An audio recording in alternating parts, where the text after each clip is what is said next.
Doctor Who Story by Story. The Pirate Planet Review. Just the facts. The Pirate Planet was the second story in the 16th season of Doctor Who, otherwise known as the Key to Time season, the first attempt at a season-wide story arc in the program, which was broadcast from the 30th of September to the 21st of October 1978.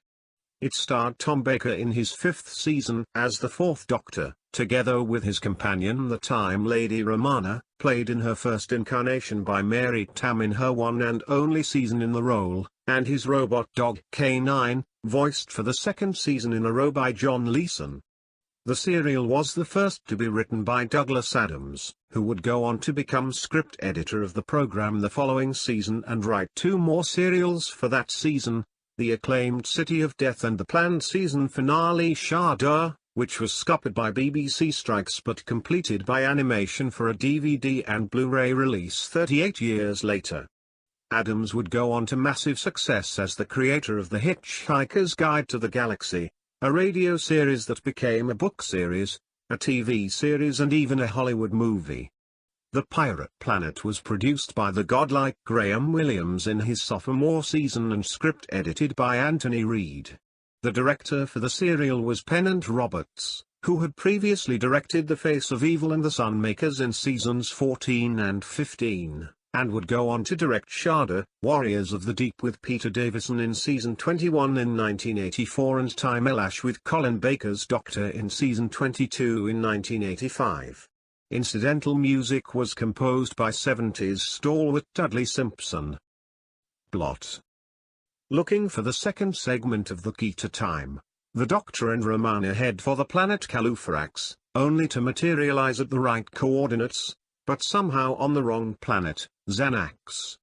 The planet is hollow on the inside and the Doctor and Romana discover that its ruler, the blustering captain, has engineered the world to be capable of materializing around other worlds and destroying them while plundering their resources. Guest cast.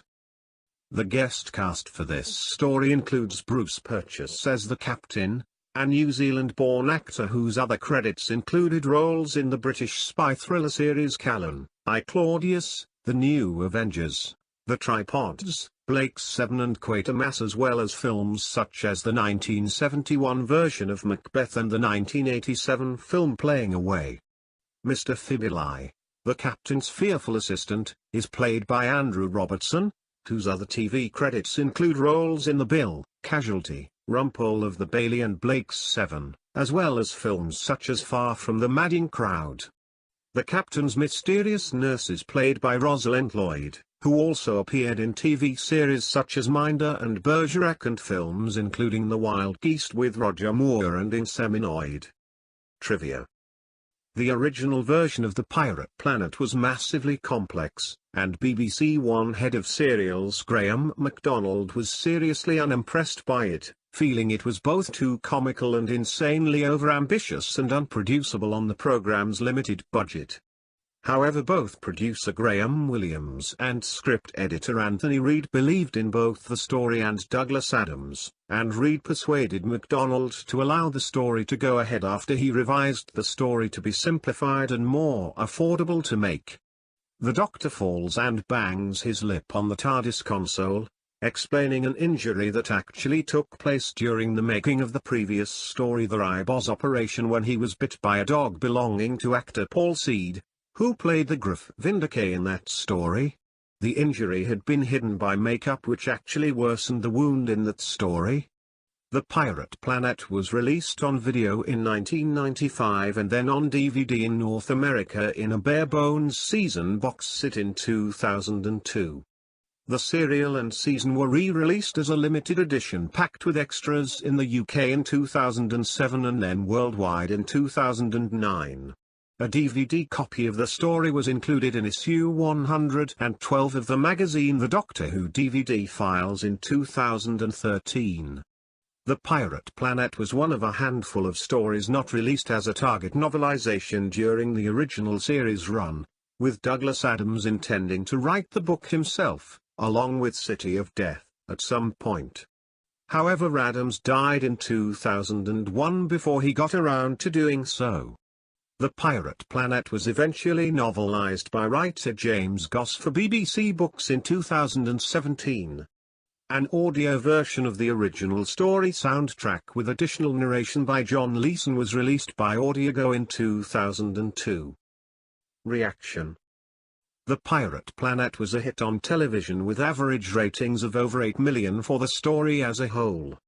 Doctor Who fandom is also generally positive toward the story, with the Discontinuity Guide calling it an inventive story with a satisfying mix of the clever and the absurd, and is generally regarded as one of the best stories of the Key to Time season. What I think. I was very harsh toward this story in my season 16 review, largely because on my then most recent viewing I had not taken to it at all and indeed turned it off halfway through. However, I sat through this story in full again just last week. So has my opinion changed? Well, yes and no. I still regard The Pirate Planet as my own personal least favorite story of the season, and definitely the lesser of Adam's three stories, with both City of Death and Shada being two of my favorite stories ever, which this certainly is not. I also still think that the story does not really have a particularly good guest cast. However, I am happy to say that I did enjoy the story considerably more this time than on the previous occasion, and I had a pretty good time with it throughout. I was also very impressed indeed with the picture quality even on a bigger TV, with the location footage being really amazingly good looking even in high definition. Overall, while never going to be one of my absolute favorites this time around, I enjoyed The Pirate Planet in all its late Tom Baker Mary Tam Graham Williams era chocolatey goodness, and therefore cannot bring myself to give it anything other than an unremarkable but still pretty solid B.